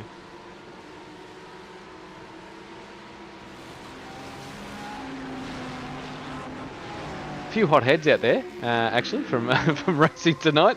It is under lights and a lot of horsepower underneath them and a lot of great drivers. So everyone's pretty competitive. It's just the standard of racing might need to be touched up a little bit with these drivers. So let's jump on a replay with Zach Retro White. So he was chasing down the leaders. He was trying to make some time up. There's one of the blackout OPR cars on the outside. He's both lucky to come out of that still with a car underneath them, but lost a couple of spots, I'd imagine, and time, which is going to be crucial to his championship fight as well. As I think he's in P3 at the moment in the championship. Zach Retro. That he is. He is the first car in behind Cody Deeth and Damon Woods in all of this here. Speaking of, Deeth will go on board with him as he's apparently still sitting as our first car to have done a pit stop within the window that we know is safe to make it home. He's now got Chu Kang and Stuart Ellis in front that he'd like to get past in due course and make it as soon as possible. Look out the back here at Ellis's 73 Porsche as he's alongside of Kang for the run to 10A. Yeah, there's no room here for Cody Deeth to get through here. Going to have to be on the exit of 10B if he is close enough to make anything work. So going to get pulled up, square this off, tuck underneath Kang, tuck underneath Ellis. They come together and the door opens wide and allows Cody Deeth through. He's able to pull that off perfectly in terms of what he needed out of that one there. Chu Kang, they're now under threat from Gianni Lutsu into turn 1, and that door's wide open on the way in and is dealt with on the way out. So there we go, gap to the race lead. And on that one there, it is very much advantage Dylan Burse. So Cody Deeth, fuel on board the car, maybe a bit to do with traffic as well, and actually definitely on that last lap to do with traffic there. But Deeth, I think, has tried something a little different, and it's not worked out one bit, even though he's been struggling at turn 5 in the slipstream of Woods and Burse in front of him at the front of the field. It's I just don't think it's paid off for him at all. The leaders are going into turn 1 right now. And we'll have to see if maybe Cody can turn this around here. Well, I think there was more at play there. I think there was damage on that car as well, so I think he had to get it in to do something, but he has fed himself in the middle of the pack. Probably not ideal, as it shows, like it wasn't. Hindsight is 2020. I just wanted to go back. We were watching him do some passing on some of the back markers there, Chewy Kang, and the camera work from Jay Kennedy was unbelievable. So give a big shout out for Jay Kennedy in the background. He can't talk, obviously, but that's okay. We can do the talking for him. I'm sure he was really chuffed with a bit of that camera work there before.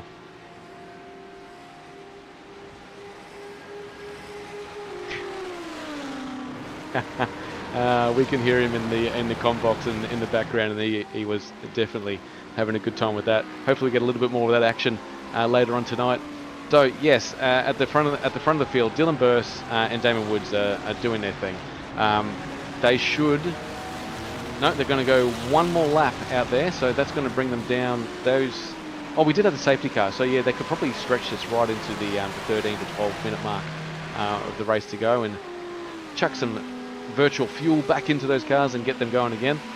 Damon Woods is no slouch. I'd imagine he's going to do a sneaky, like we saw in the rain, a sneaky little undercut in the fuel, and see what he can do. He might be saving in behind him as well.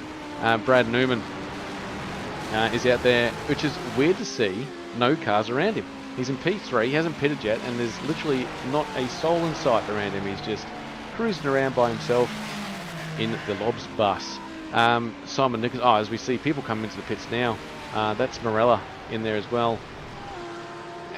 P10, Chewy Kang, he's actually gone off the track a little bit there. Stuart Ellis, has he come into the pits? Yes, Stuart Ellis has come into the pits as well. So everyone's coming in for their final stop as they try to go green to the end and see what they can come through with.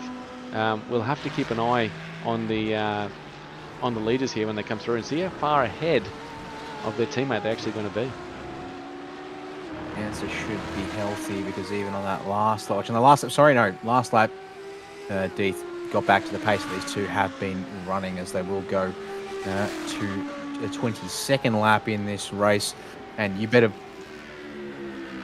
believe that Damon Woods is saving fuel there, tucked up underneath the gearbox of Dylan Burse. He should come out the leader of this race unless Burse, and given the fact that they're pushing, there's no way that Burse isn't pushing to make sure they protect their advantage that they will have gained over Cody Deeth, choosing that undercut strategy, which I do think hasn't worked. And in the middle of the pack, Nacho White has overtaken Chu Kang as Deeth, bottom of your screen, goes through to start that same lap. He's also passing by Simon Cox, who's come to the pit lane, as being told.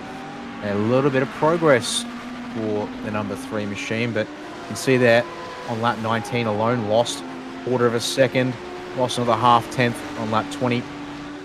That was back on lap 18 or 17, where he lost 7/10 in the one lap alone. So got a lot of work to do to be able to make this one work, or another safety car to just neutralize everything to perhaps help him out there.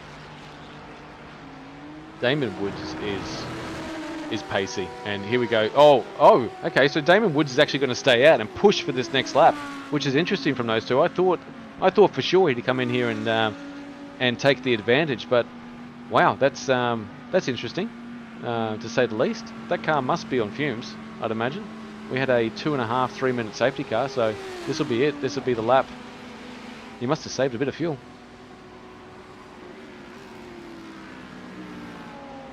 So Dylan Burse just pulls up now. He's looking on the bottom of the screen there. There's Cody Deeth coming down. It's going to be close as he comes through the start finish line. Wow, they're going to be exiting here together, to be honest. Cody Deeth rounds turn 1, going up the hill, and yes, his teammate is a fair way up the a fair way up the field there as it comes through the S's up to that treacherous turn 5.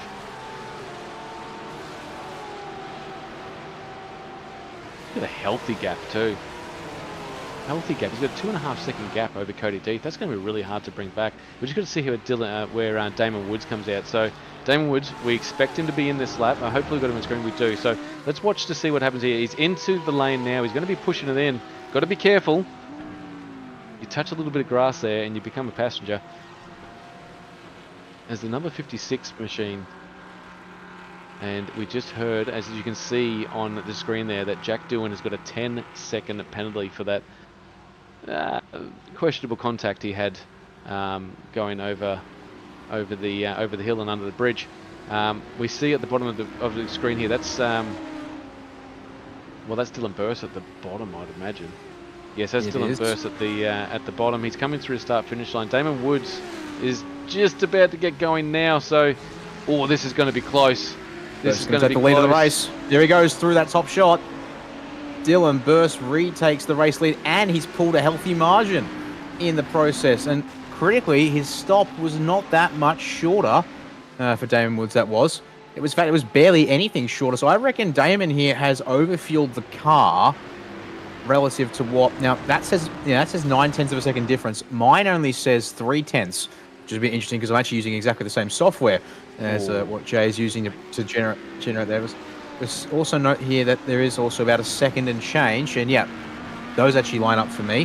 So 1.2 seconds lost in the entire lane, cone-to-cone lane transit for Damon Woods.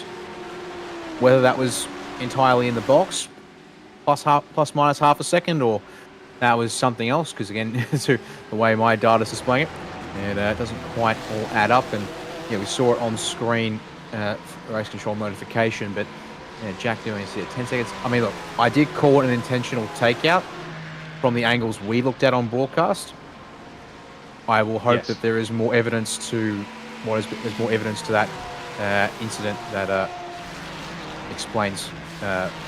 Well, that the race control will obviously be able to use. There was a little bit of argy-bargy going into that as well. So yeah, I think, of course there was. I think young hot heads have come together there, and one came out second best. But yeah, it's not the racing we like to see out there. We like to see them do the position on track and have a crack at it. But hey, still good to have Jack Doohan in here as well. So we're going to take the bad with the good sometimes, unfortunately.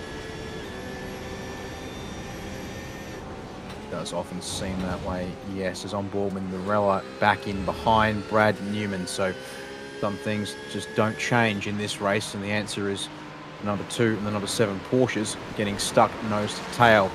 My last lap though, Newman did let Simon Nicholson through, who's now looking to chase down Richie Stanaway. And actually, speaking of Richie Stanaway, who's now in behind Jacob O'Reilly, who we're right on board with right now, that 5-second time penalty that got announced earlier in this feature race actually wasn't for an incident in the feature race. It was actually for the race restart in the sprint, where he overtook Simon Cox. So that's the answer as to why he got given a time penalty. And then I suddenly said, well, we had a restart and he did nothing wrong on that one. It's exactly right. It happened in the other race. Well, that's interesting that they bring it through to this race. So we've got a replay. Oh, there we go. That's the overtake done by Richie Stanaway in the little sprint to the grid. Wow, great work, Jake, for finding that. That would have taken you a little bit, I'd imagine. That will demote him to P16 in the race 1 results by applying that time penalty to the results as they present in iRacing currently.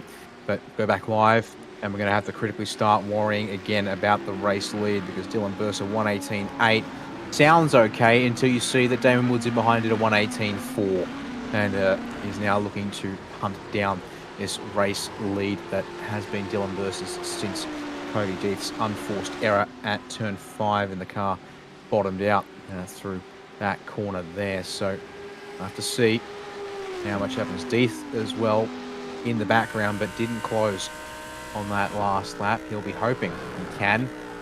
But we'll go on board here, Aaron, and ride with Damon Woods as he's in pursuit of our race lead. 7.5 minutes on the clock. This is going to be one of the fastest rides around Road Atlanta we get to see.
was a pretty quick lap from Damon Woods.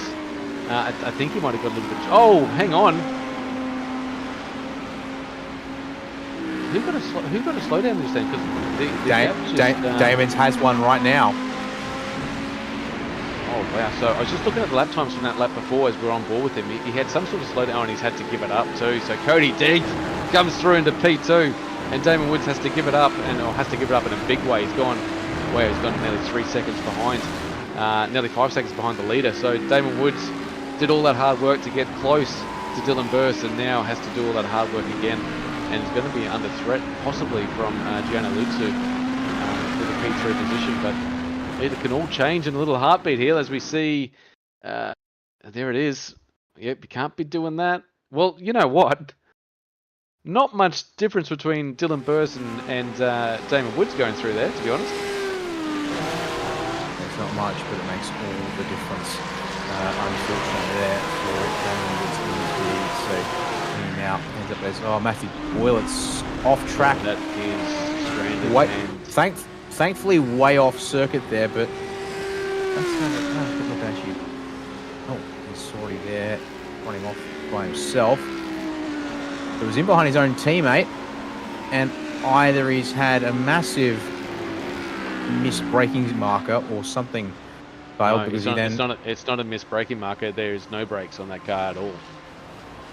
He does start braking very, very late. Which is why... Or a stuck throttle, or something of that nature.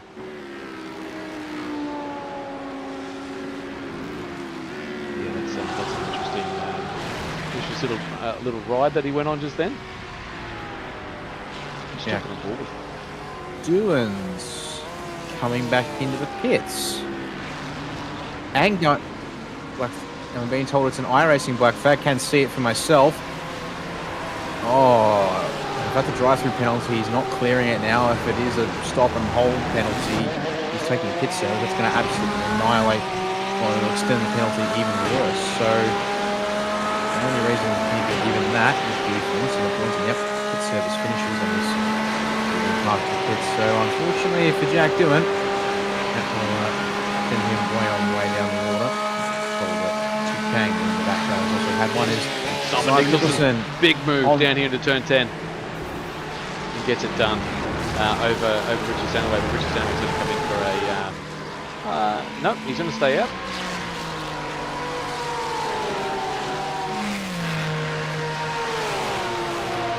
So Nicholson can go up the road another spot. Jacob O'Reilly, next car on track to chase down, probably the last car left that Nicholson can chase down by the end of this race. We are inside of 3 minutes to go, as it's a gap of 2.8 seconds for Dylan Burst, nearly 2.9, which in the end rounded some more. It's nearly good enough for 3. They're starting to close back up on that last lap anyways, but going to have to be more than 3/10 a lap to have a chance. We're going to have 2 laps to go here at the line for this feature race to make it a 32 lap event around Road Atlanta. Pretty good race actually. We've had a few incidents in there at the moment, but this is going to be a breakthrough win for Dylan Burst. I mean, he has been the rear gunner for 5 rounds now. Maybe minus the last round where Cody didn't turn up, but he's been there or thereabouts, and he's just shown absolute pace here today, and a well-deserved. I hope I don't get the knockers on a well-deserved race win out there at the moment. So. We might hear a very excited Dylan Burst when we're having a chat with him a bit later on. We might indeed. Well, still got to get these last 2 laps done before we can say anything certainty. And it also includes some lap traffic for your race leader. But we're on board Brad Newman here once again as he's looking at the back bumper of Richie Stanaway, and he's holding on to the back of Simon Nicholson a little bit as well. That should be a line up here of P8 and P11. And you add on Marino Morella in the background of that one as well. As also hearing that incident for Chu Kang and Stuart Ellis back on lap 12. No further action. there is no turn 18 at the circuit, so maybe it will be lap 18, turn 12, which would line up with the order of operations from the last message we've seen from them. But never mind that, because the confirmation is here at the timing stand that Dylan Burse has just one final lap of the Road Atlanta circuit left before this race is his. He might have lost another 3/10 to Cody Death on that last one, but he can afford to lose 3/10 a lap for the rest of this race. Funnily enough, he's now got himself just, what's that now, officially 9 corners left in this lap to go. Yeah, good on you, Dylan. Just bring it home, mate. See you on the top step of the podium, and can't wait to see you up there. You've done all the hard work for the last 5 rounds. Just maybe about 5 turns left to go. Cody Death is not pushing at all. He's actually going back, oh, not backwards, but he's just bringing it home as well. Damon Woods, so an Eclipse 1, 2, 3 lockout at the moment. Gianni Lutsu has tried valiantly to try and bring this car up to the front, but I just saw a little bit of a wobble at the front there just for a second. But yeah, this is great from the guys here at Eclipse Sim Sports. If it's not Damon Woods and it's not Cody Death, it's Dylan Burse coming through for a race win. So through turn 10 for the last time tonight, coming over under the bridge, down the hill to the start-finish line. Round 6, race 2 of the ANZ GT3 National Championship belongs to Dylan Burse. Well done, with a very comfortable win, 2.5 seconds over Cody Death, and Damon Woods a further 2.5 seconds back from that as well. Added to the minor places coming through. Gianna Lutsu, Jamie Christensen, Zach Ratcho White for the Vermilion boys tried their hardest to try and bring it home. Jacob O'Reilly somehow got that car. Wow, what happened there? The Richie Stanaway. He actually finishes in P11.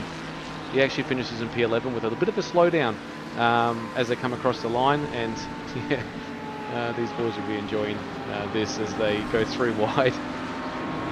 Probably having a chat as well. And hopefully we get to have a chat with them as well, Dan. I'm sure they know where to find us and have that chat indeed to explain how things went down in that one there tonight. And with that, we just wait on a couple of cars come around, such as 22 of Greg Barber to finish the race. And with that, our race should be over, and we can bring up the results as they came across the line. Of course, noting we do have a couple of post-race penalties for minor placings that will affect things, but it will be Dylan Burse, Cody Death, and Damon Woods.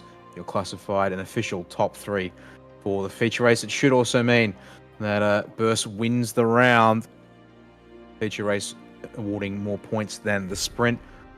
Gianni Lutsu in P4, who's it? First car, then actually bringing home a trio of Vermilion cars in Jamie Christensen, Zach Ratcho White, and Jacob O'Reilly, even with Ratcho White's post-race time penalty that has been applied. And it was Simon Nicholson looking to chase down O'Reilly, but not quite there in the end, unfortunately, for the 08 machine. Brad Newman and Marina Morella going to round out your top 10 here in this feature race. Yeah, Richie Stanaway comes through there for P11. He was on for a P9 result there, but got a little bit of a slowdown there as he came through the start-finish line. Thomas Hiddens, Zachary Vlasblom, Adam Hughes, Simon Cox, Shane is in there as well. Greg Barber, Stuart Ellis, and Nathan Gardner. Chui Kang makes up the top 20. They're actually a lap backwards at the moment as well. So Dylan Burse in there, and Dylan Burse one's the thing. Jack Doohan in P21 after an incident as well. So he's back. He's finished in the pits. Matthew Boylett in the pits. Matthew Dench. We saw what happened there. Sproul and Chadwick was out early. So commiserations for the guys there. Those last 4 cars there. But some great racing tonight from the guys, and hopefully, I hear some people knocking outside our little sweaty combox here at the moment. Hopefully we can get them in here and have a chat. I think we will indeed. And yeah, I think best of all, we'll start with our race winner and what I do believe should be our round winner in Dylan Burson. He's already put a video stream. Sorry about that, Dylan. I'm going to be interrupting that party there in the waiting room, and we'll bring him in here to have a chat with us first of all. But I've been waiting to have a chance to chat with you, Dylan, and you've been able to finally break Cody's streak in the feature races here this season. So congratulations on your first feature race win of this GT3 Championship. No, appreciate that, mate. been a long time coming. I'm glad to finally get it. So yeah, aided by Deef having it off a bit, but what do you do? Indeed, yeah. We'll hopefully hear from Cody, unfortunately, how that transpired for him, but definitely looked like a bit of a handful at times through turn 5 at the bottom of those S's. But obviously, yeah, with the three of you guys looking, again, the class of the field tonight, although at times not necessarily breaking away by miles, just comfortable margins, really, I guess you could say, at this one here tonight. But I guess obviously, yeah, with the three of you there, basically in your race, every little opportunity is a big opening for someone like yourself to be able to step up there. Yeah, pretty much. I mean, there's not too much time to be made anywhere on this track, so it's quite close compared like throughout the field. So, I mean, gaining a few, like a 10th every lap or something like that, just pulling a gradual margin helps quite a lot, because it's also difficult for other people to pull back in and stuff like that. But yeah, I mean, yeah, pretty happy with it. We all did well, worked together. So yeah. And of course, with Damon there on your gearbox for basically the opening stint, once Cody unfortunately dropped back into P3. Were you concerned about his fuel numbers and any fuel saving he might have been able to do, and also going that extra lap on the fuel you had to start with? Yeah, I mean, in the end, I think he got a leader on me in the pits, but he ended up missing his box by a little bit, so he sort of just missed out a little bit and came out quite behind because of that, unfortunately. So if that wasn't the case, he would have been either right on me coming out of the pits, or yeah, maybe just in front, one of the two. But yeah, shame for him to be that far back. I thought I had no fuel though in the end, so I was saving as well, so it would have been close, that's for sure, if he didn't slow down. Yeah, indeed. That slowdown, unfortunately, robbing us of a three-way fight potentially, but nevertheless, at least at the very least, a good two-way scrap. But take a week off here in this championship, and we start heading to Australian tracks come May. Sandown will be our first course on offer once we get back. Now, that's going to be a bit of an interesting one, perhaps, with 2 long straights. Going to be needing to make some big moves under brakes. What do you think that's going to be like with a field of GT3 cars when we get round to that on May 11? Qualifying pretty much, I guess. It's a bit of a shithole too, but I mean, just get a good quali and you should be able to hold it up the front with some luck, and yeah, fuel saving as well. That's probably the only chance you're going to get to pass someone, jump from the pits. So it's going to be interesting. See if it rains too. Don't know if it's meant to, but it might. That'll also shake some stuff up. Dylan, yeah, honest truth from you, like always. I just wanted to talk to you about last week we went to a little place like Laguna Seca. Look, I tried to get someone executed. It just didn't go through. No. That's good. That's all right. That's all right. It's, yeah, I just had to express my feelings for a horrible like that. Yeah. Honesty's the best policy around here, yeah, and I absolutely love it. I'll always say what I think, so. Hey, with saying what you think as well, you said, hey, it's unfortunate that Cody Deeth got a bit of a slowdown and turn 5. Mate, you are up the front. You finished first in front of Cody Deeth and Damon Woods. That is a massive result for you, and you should be absolutely excited about that. Hopefully, this brings you that step closer to being, I don't know, maybe the Eclipse Sim Sports leader out there, and maybe we can let Cody Deeth retire and you can take over the reins. Yeah, it was a bit of a shame. It's always, freeways are always fun, as not very few people know. But yeah, yeah, it's a shame he had to crash out a little bit like that. Would have been a sick battle the whole race. But I mean, yeah, I'm pretty happy to finally come out on top a little bit. So try and keep it this way, but we'll see what happens. I don't have many more decent tracks on the calendar. I mean, Bathurst is probably my last competent track, so we'll see what happens in the next few rounds, though. Well, Dylan, thanks for joining us in the Combox. Hey, these guys are going to give us an Eclipse SimSport shout out, but do it yourself as well, mate. You'll probably do it better than them. I probably won't, but anyway, we'll try. Yeah, like to thank Eclipse, Damo for having a go, Cody Deeth, Jackson Barry, Caleb Hides, Eddie Bestwick, Hayden Veld, Griffin Gardner for spotting, and also just Neil Gardner for being in there across the pond. Thanks very much, Dylan. Yeah, Dan. We'll let I'll let you go celebrate with your teammates, but we'll have a chat with them first. Great race. Don't be hard on yourself, mate. You had pace. You were going to win that race. I had money on you to start with. So yeah, I was happy with my pace for once. So yeah, I'm pretty keen with that. So try and keep it up, eh? Definitely, mate. We'll see you in the in here in a fortnight's time, I'd imagine. Cheers, brother. Thanks, mate. Have a good one, bro. See ya. There we are. That was Dylan Burst. I do like having a bit of a chat with Dylan. He's a bit of a loose goose at times. So we'll bring the other two in. We'll bring Cody Deeth in here for his P2 result, that's miles away where we expect you to be, Cody. That's ruined your record here for feature races, but well deserved for your teammate Dylan Burst. Yeah, he did a really good job. Kept me honest the whole time. Bit angry with myself with the mistake, but as I said in the previous interview, it's very easy, especially in this car, to make a bit of a mistake and bottom out. And I was in the fence, so had a bit of damage there. As you could probably see in the first stint, didn't have quite the pace I had in the first couple laps, but is what it is. Still P2 overall for the weekend, but yeah, for these two races, really good result for you. It looks like it's so good to watch you guys race, and it takes just the tiniest of margins to go off there at turn 5. I think you actually put the mockers on yourself. I think you willed it to happen in our interview. So we couldn't believe it when we saw it, but that car must have had damage, and you had to pit, which was a little bit out of sequence with everyone else. Yeah, and once I pitted, sort of thing, I got caught up in a couple cars that are further back in the pack, which didn't help my cause. So I mean, here's what it is. Still, as I said, P2, good result.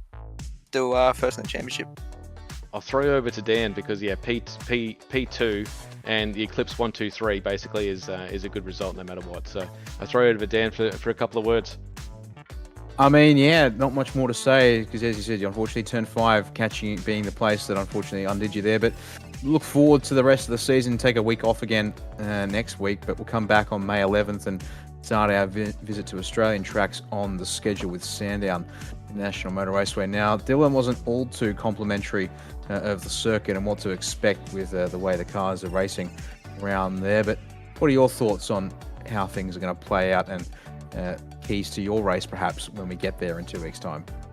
I mean, it's certainly going to be interesting. GT don't race there too much on iRacing, but especially with the chicanes and the big curbs, it's going to be interesting. GT3s don't tend to like big bumps and stuff, but I mean, we'll see how it goes. Should be a fun combo. There we go. So Cody Deeth a little bit more optimistic, perhaps, or at the very least, keeping an open mind as to what's going to come the field's way in 2 weeks' time. And, well, the other one that also might throw a curveball, it's Melbourne in May. Rain certainly possible. Whether we actually get it, that is definitely left to be seen with the forecast. We'll hopefully hear about in the coming days and weeks before the race. But, Cody, before we let you go, who do you want to thank for helping you get it done tonight for Eclipse? Obviously, 5-6 sim coaching, Eclipse Sim Sports, obviously ANZ and Sim Speed for sorting it all out with this championship. Thank Motorsport Australia for sanctioning it. All the teammates, Dylan Burr, Eddie Beswick, and all those guys have been really awesome last couple of months. Well, there we have it. Cody Deeth, unfortunately not able to keep the streak alive tonight, but nevertheless will walk away second place in the feature to round out his racing at Road Atlanta this week. And our final driver that we need to bring in is the man who will end up P3 in both races. And I'll hand to you, Aaron, to chat to Damon Woods here. Oh, Damon Woods, it's so good to have you in here. I thought you were on for first, then I thought, he'll get second, and then you made a little mistake to come through for P3. But as a whole, as you guys, you're probably watching some replays at the moment. Good result. Yeah, it was a solid result for tonight. Yeah, it's unfortunate that an iRacing slowdown that says 1 second is actually a 5-second slowdown. So it is what it is. A small mistake with a big consequence, which is unfortunate. But I still bag a podium, so can't really complain. Well, look, I was watching that. We actually went to the replay of what your slowdown was like. Literally watched Dylan Burst take a millimeter different line than you, and he was fine through there. So unfortunate. Although Dylan had some supreme pace there. And it looks like he made a little bit of a mistake coming through the pits as well. It looks like you're a second slower than Dylan through the pits as well. So, yeah, a couple of mistakes through tonight, but all in all, mate, like I said, a good result for you and the team.